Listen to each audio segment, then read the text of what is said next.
7h36 em Campos, quarta-feira, 21 de abril de 2021, e o Folha no Ar, primeira edição, tem o prazer de receber hoje o jornalista Wellington Cordeiro, presidente da Associação de Imprensa Campista. Wellington, antes de mais nada, é sempre um prazer e honra renovados aqui com sua presença. Seja bem-vindo ao Folha no Ar, muito obrigado de antemão e um bom dia para você. Bom dia, Cláudio Nogueira, bom dia, Arnaldo, bom dia a todos os ouvintes aí da Folha no Ar.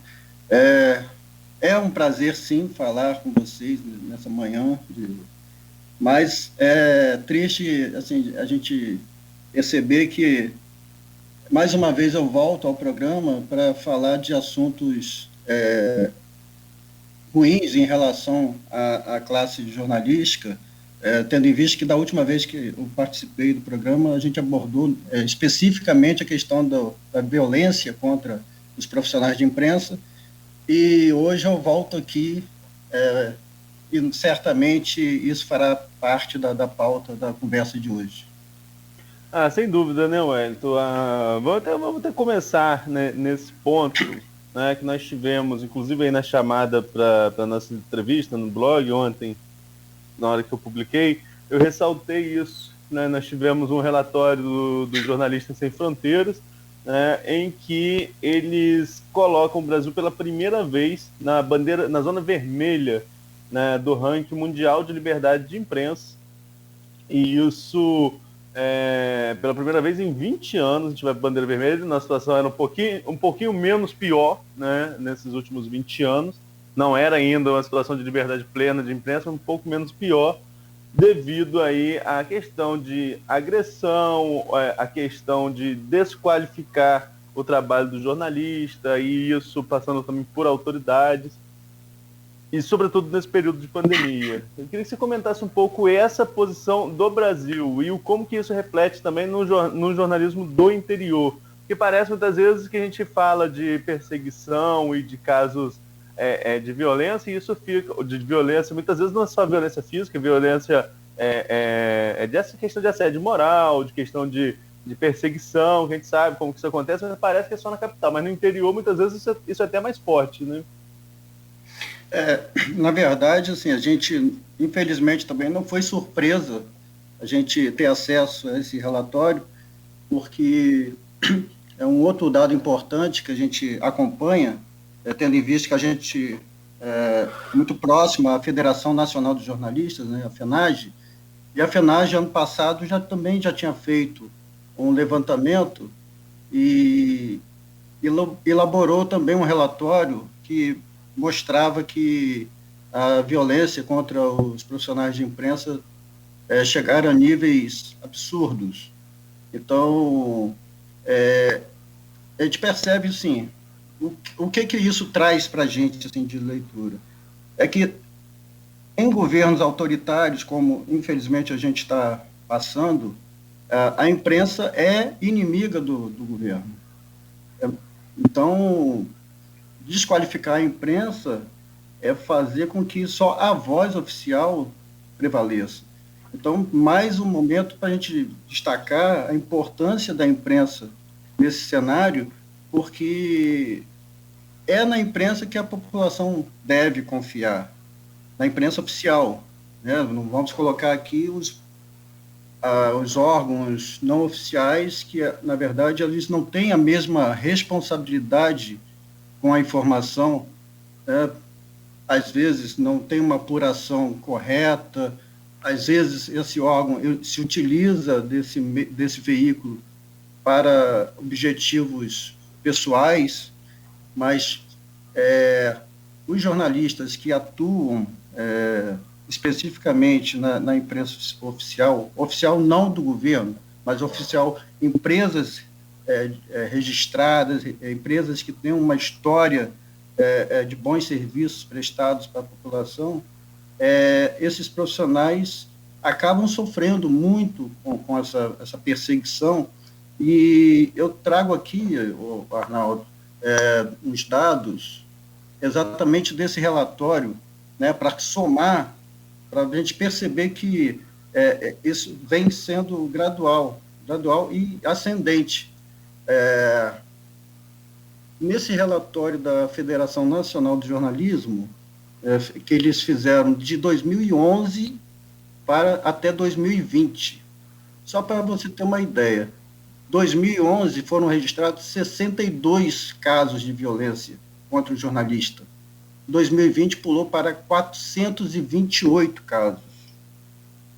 E, especificamente, vamos colocar aqui de 2 anos para cá, até o final do relatório, 2018, 135 casos, 2019 pulou para 208. Então, assim, tem quase dobrado a cada ano essa violência contra os jornalistas. E o que chama atenção, que na verdade não é surpresa para ninguém, quem são esses agressores? Vamos colocar assim, para que as pessoas, os ouvintes, imaginem quem está no topo desta lista de agressores contra a imprensa. Logicamente, o presidente da República, com 40,89% dessas agressões. Então, qual o perigo nisso?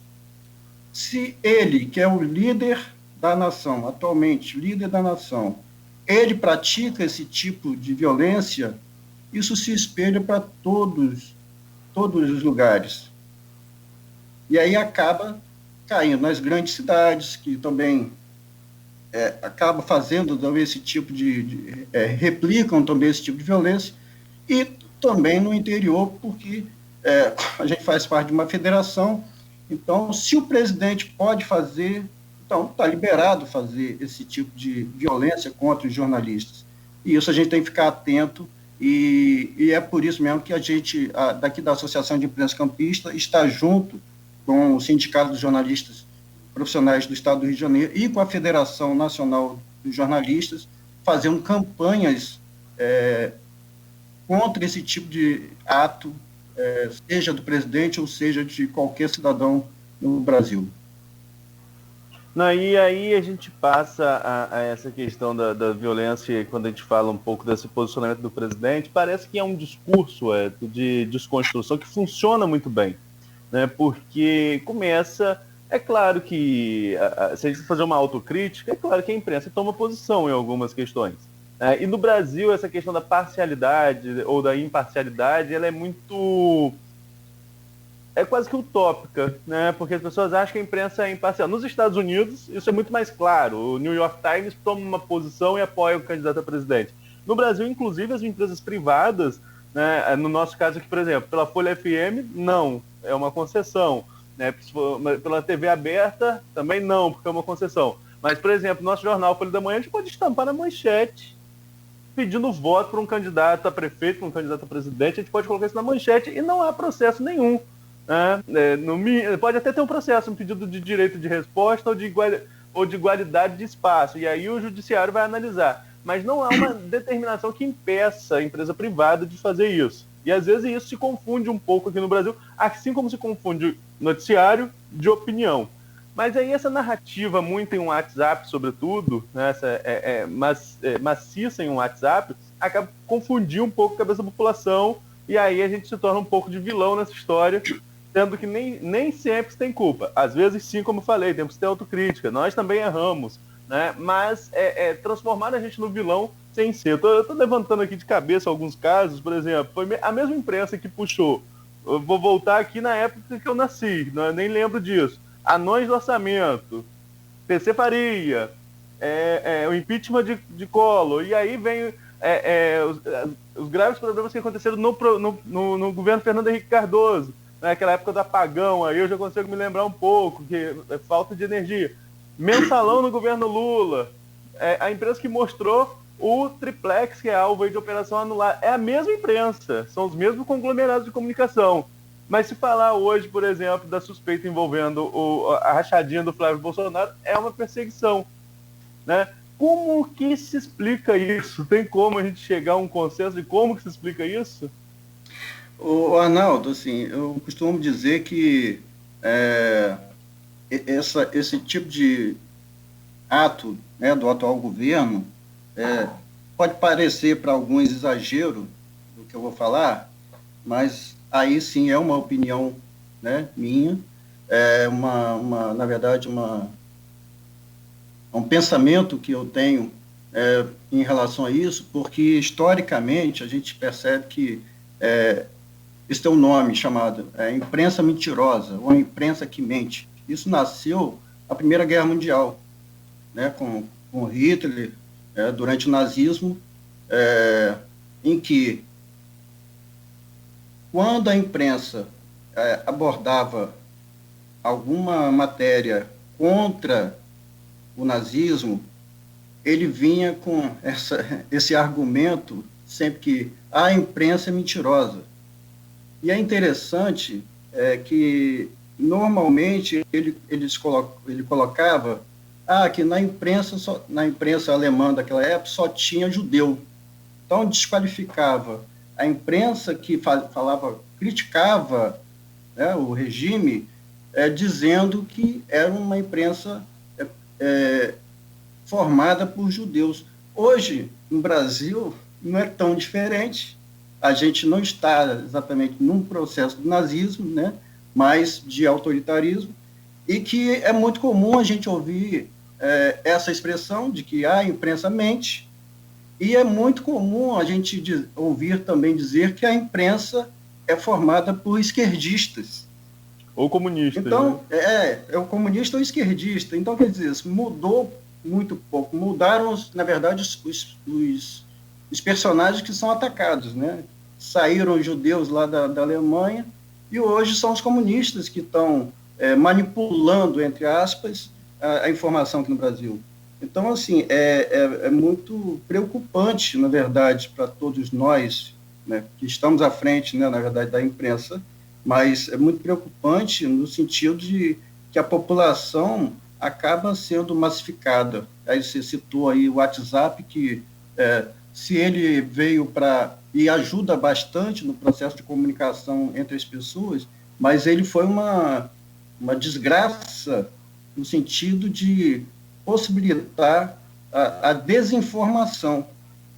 Então, por exemplo, se a gente for falar em fake news, já um assunto que só isso já traz uma grande discussão, mas nesse período que a gente está de pandemia, a gente pode entender que a má informação, ela, em situação normal, dita normal, ela é uma inimiga da democracia, na verdade, né?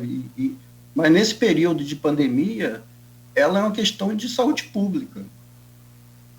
Diante de tamanhas informações equivocadas que são veiculadas pelo Instagram, pelo WhatsApp principalmente, e que causam, diante desse turbilhão, como o Cláudio Nogueira falou, de informações, essas informações sem fonte, essas informações sem comprovação, elas estão circulando diariamente, e assim, a gente vê várias pessoas idosas que acabam se encantando pelo mecanismo tecnológico e acreditam que aquilo ali é pura verdade. Então, nesse período de vacinação, por exemplo, criou muito mais confusão do que resolveu os problemas.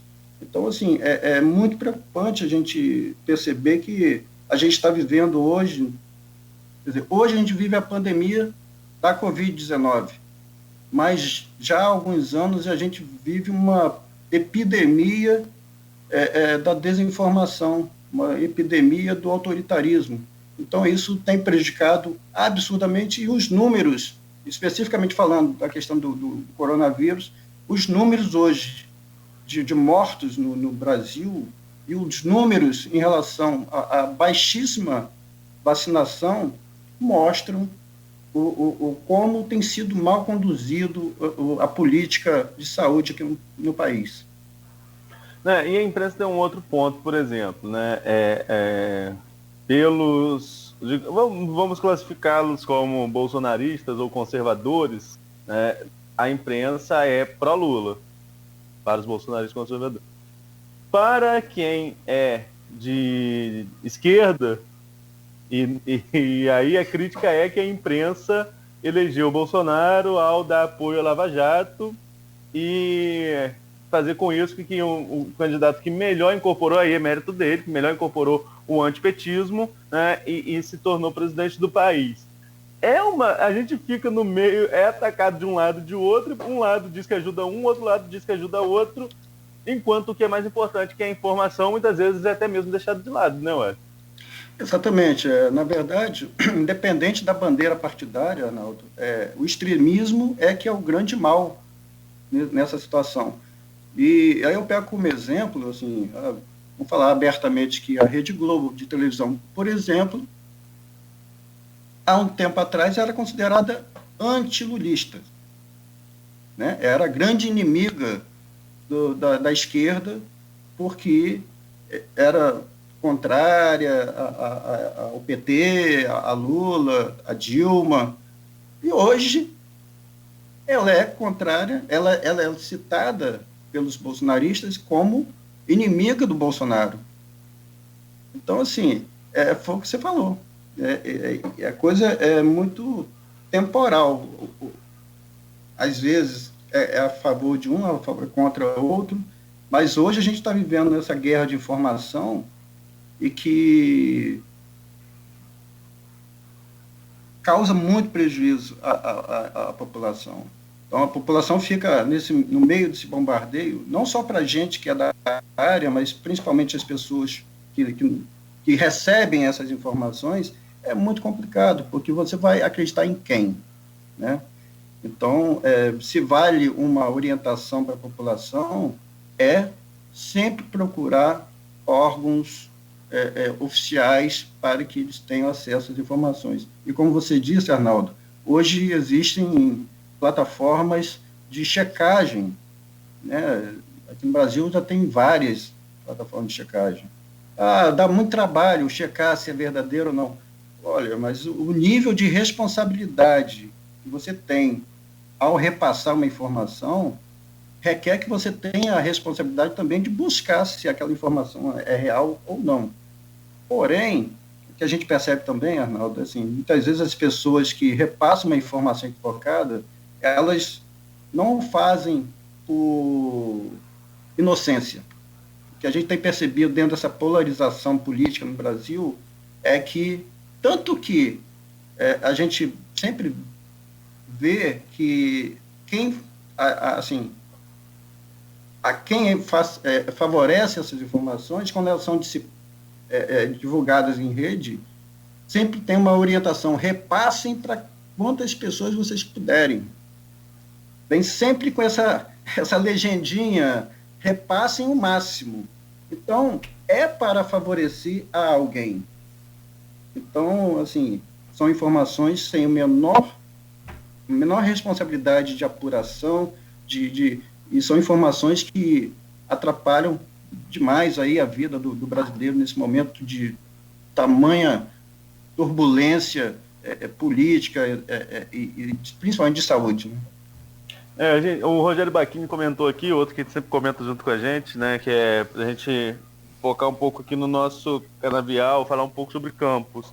A gente vai falar no próximo bloco, Rogério, somente concluir essa questão nacional aqui também, da questão política, né, porque a gente vai falar de campos e nacional quando a gente for falar da pandemia, que é um outro ponto importante, porque o jornalismo não parou. Pelo contrário, acho que deve ter mais trabalho. Um desses trabalhos que se complicou nesse momento de pandemia foi essa questão da agência de checagem. E hoje, Wellington, o trabalho da imprensa, que se divide em diversas áreas. Nós temos o assessor de imprensa para gerenciar crises, e as prefeituras estão cheias de assessores de imprensa para gerenciar crises, sobretudo nesse momento, né, de que nós estamos falando de uma pandemia, que as informações são desencontradas algumas vezes, há um gerenciamento de crise tremendo nesse sentido.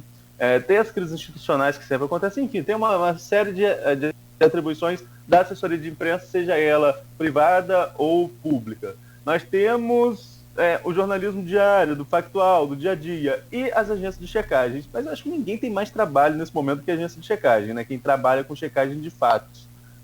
Parece que se resumiu isso. Eu vi um jornalista, não lembro quem foi, porque eu fico com a TV ligada e fico trabalhando no computador, então às vezes eu ouço e não recordo da imagem de quem falou. Teve um jornalista que falou que hoje o trabalho dele se resume a isso: checar e verificar, desmentir ou confirmar informações de WhatsApp. Será que realmente se limitou a isso num período desse tão difícil? A empresa tem que ficar nesse ponto, batendo nessa tecla, que é verdade, é mentiras que você está recebendo em casa? Na verdade, se eu falei aqui que existem algumas agências de checagem, mas, na verdade, todo órgão de imprensa acaba sendo um veículo de checagem de informação. Foi o que eu falei, a população tem que ter esse discernimento de que ela não deve acreditar em tudo que ela recebe por meios tecnológicos, digitais, como a rede social. Aí a gente tocou aqui no nome do WhatsApp, mas não só o WhatsApp, o Facebook também está recheado de fake news. Então, assim, o trabalho do jornalista hoje, logicamente, está muito mais complicado nesse sentido, porque é muita desinformação circulando. Então, para você conseguir desconstruir tudo isso, é um trabalho dobrado. Hoje... Não, só ia te perguntar, desculpa, e você falou em desconstrução, é impressionante o poder da mentira, né? Essa coisa sempre foi complicada, mas agora com a digitalização ficou muito mais difícil, é muito mais complicado. E dá para desculpa, porque depois que é espalhada, até você, e aí atinge um número que a gente não consegue imaginar, dá para realmente desconstruir o rombo que foi feito? Dá para desfazer o rombo que foi dado? Então, infelizmente, Cláudio, a gente também vive num momento muito difícil para os órgãos de imprensa. Não falo somente em relação à desinformação que assola o país, mas até mesmo economicamente. A gente sabe que vários jornais estão fechando as portas,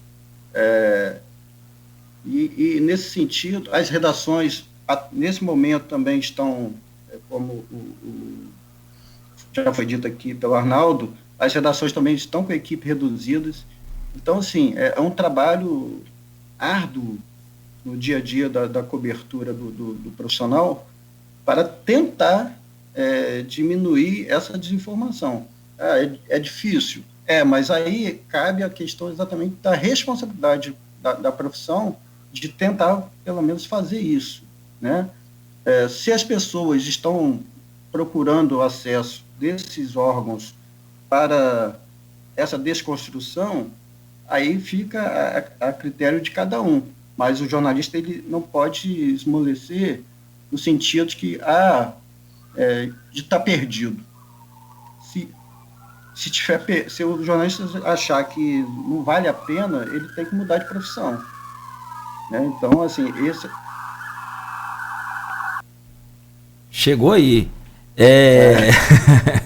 Não, outra pergunta, se Arnaldo me permite aí, atrapalhando o raciocínio dele, caso esteja, essa questão da autocrítica, que Arnaldo falou muito bem, né? Nós temos os nossos erros também, nossas culpas, né? Tem aquela coisa de tendência, enfim, isso aí nós sabemos muito bem, mas como que você, profissional, presidente de uma associação que representa todos esses profissionais, encara, por exemplo, um profissional do ramo, ele não está nem fazendo autocrítica, ele está esculhambando, que é diferente de você, evidentemente, que se posicionar ou se corrigir.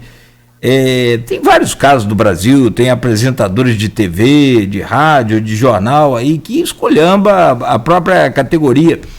Se quiser um exemplo, eu posso citar, mas acho que não precisa. Mas tem um apresentador de televisão que era de Manaus, agora está em São Paulo, recentemente vive esculhambando as redações dos jornais, que o pessoal que trabalha em redação só presta para atrapalhar, por exemplo.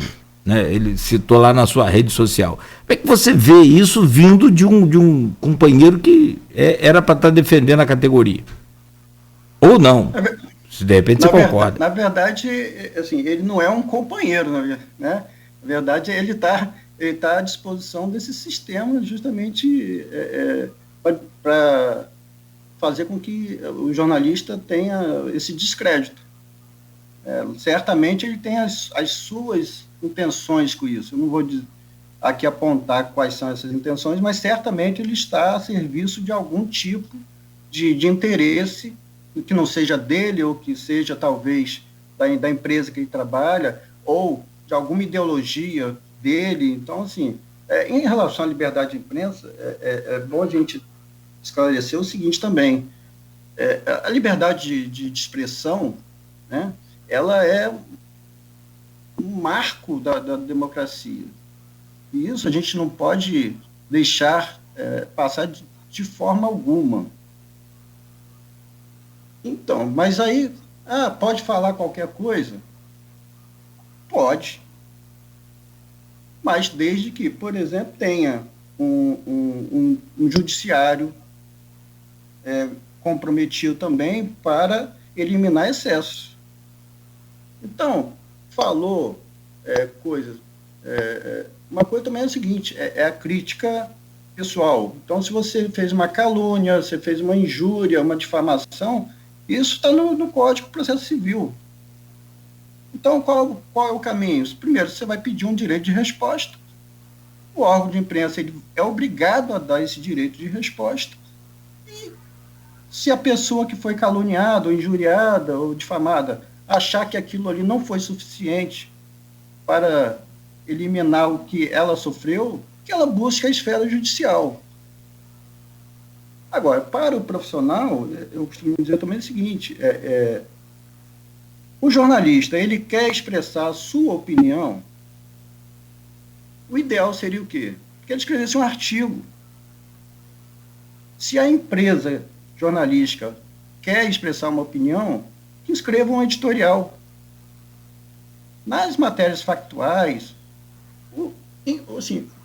o jornalista deveria, pelo menos, buscar o máximo de isenção e escrever, por exemplo, sem omitir algumas informações importantes, que isso pode acontecer. De repente, ele imbuído da sua ideologia, né, pessoal, se ele não concorda com aquela matéria, de repente ele tem uma informação ali que vai contra o que ele pensa, ele pode realmente omitir aquela informação. E isso é lamentável que aconteça. Não vou dizer que não acontece isso no dia a dia do jornalismo, mas o ideal é que o jornalista, quando ele estiver na sua atuação profissional, é que ele tente ser o mais isento possível, né, tendo em vista que a população ela carece muito mais ainda nesse momento de informações precisas. Então, fica assim, essa minha fala de defesa da liberdade de expressão e a liberdade de imprensa como um todo. Porque sem a imprensa livre,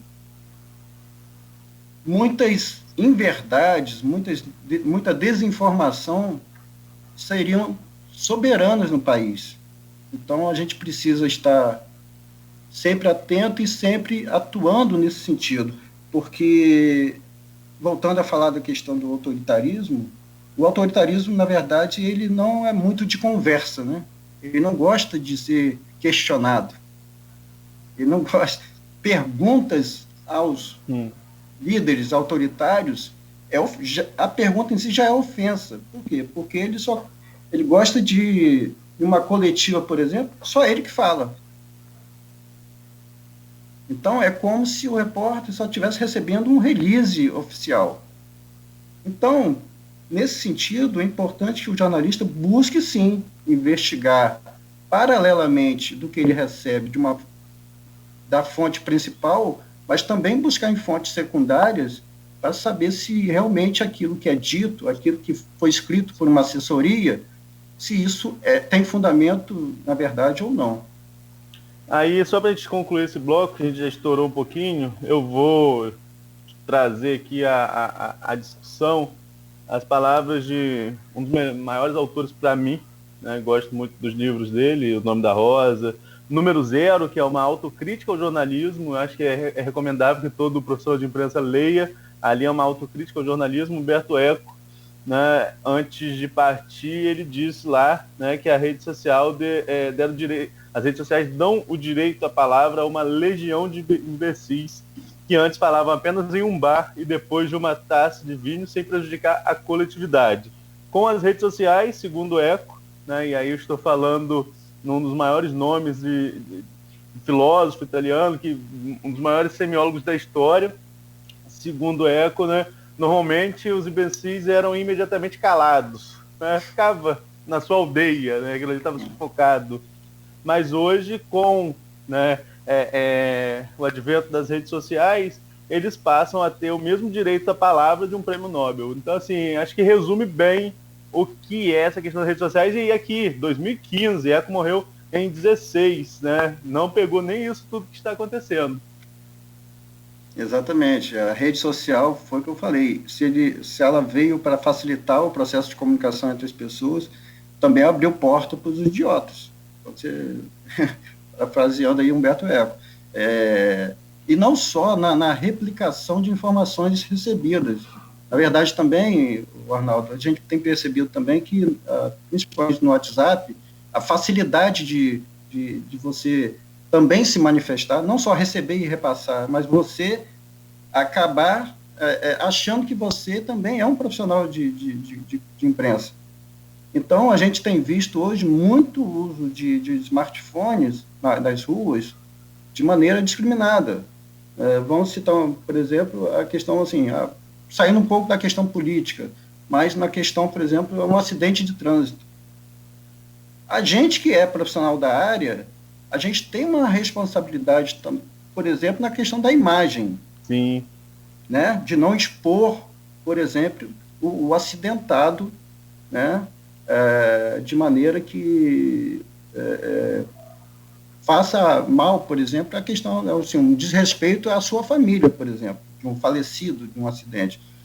Hoje em dia, com o advento da rede social, quando acontece um acidente, são centenas de smartphones filmando de todos os ângulos possíveis e impossíveis e transmitindo em tempo real. As pessoas fazem ao vivo de cenas de crime, de cenas de acidente de trânsito. Então, as pessoas que não têm essa capacidade, por exemplo, de discernir o que pode e o que não pode na comunicação, e aí falta muita questão, por exemplo, se fala muito que os cursos de jornalismo estão acabando, mas o curso de jornalismo ele é importante, principalmente nesse caso, porque o estudante ele recebe todas essas informações para que ele saiba atuar de maneira responsável.